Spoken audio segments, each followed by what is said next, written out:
샬롬. 4월 12일 맥체인 성경 읽기 해설입니다. 세움북스에서 출간한 임승민 목사님의 해설입니다.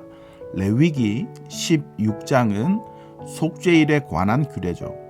대속죄일이라고도 불리는 이날은 1년에 한 번 있는 것으로 유대인들은 지금도 속죄일에 레위기 16장을 낭독합니다.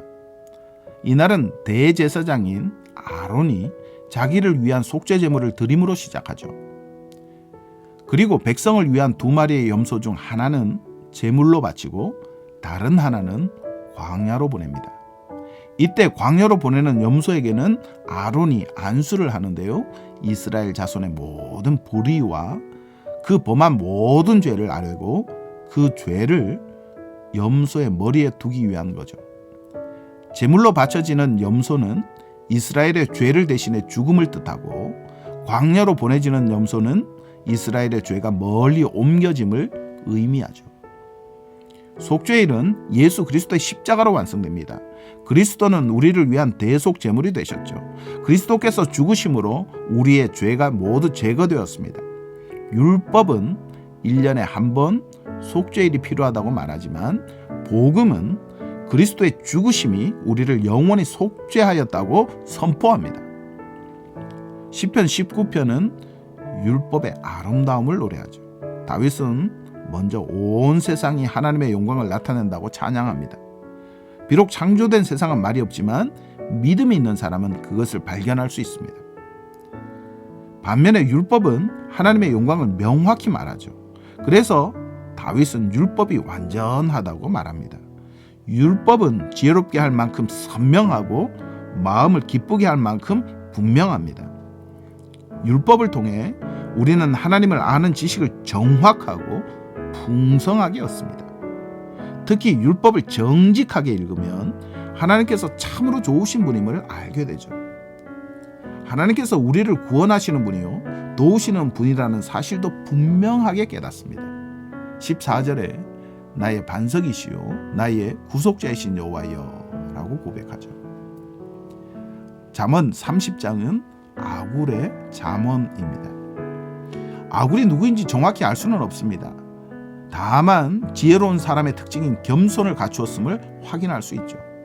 2절에 나는 다른 사람에게 비하면 짐승이라 내게는 사람의 총명이 있지 아니하니라. 아굴도 다윗처럼 하나님의 말씀을 사랑합니다. 하나님의 말씀이 완전함을 인정하죠. 5절에 하나님의 말씀은 다 순전하며 하나님은 그를 의지하는 자의 방패시니라. 또한 솔로몬이 그토록 말했던 부와 가난의 의미를 제대로 파악하고 있습니다. 8절에 나를 가난하게도 마옵시며 부하게도 마옵시고, 그가 오로지 말하는 것은 하나님의 영광입니다. 다윗처럼 자연을 보면서 하나님의 지혜를 파악할 줄 아는 신실한 성도였죠. 거머리를 활용해 탐욕을 경고하고 계미를 활용해 부지런함을 권고합니다. 아굴의 잠언은 솔로몬의 잠언의 요약입니다. 디모데전서 1장은 다른 교훈을 가르치지 말고 영광의 복음을 바르게 가르칠 것을 권하죠. 바울은 후배 목회자인 디모데를 위해 편지를 씁니다. 가장 중요하게 말하고 싶은 것은 다음과 같죠.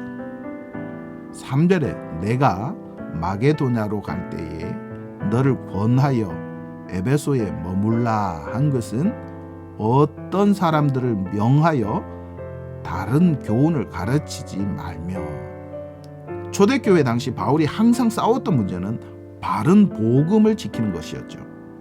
각종 우상 숭배와 율법주의가 초대교회에 스며들었기 때문입니다.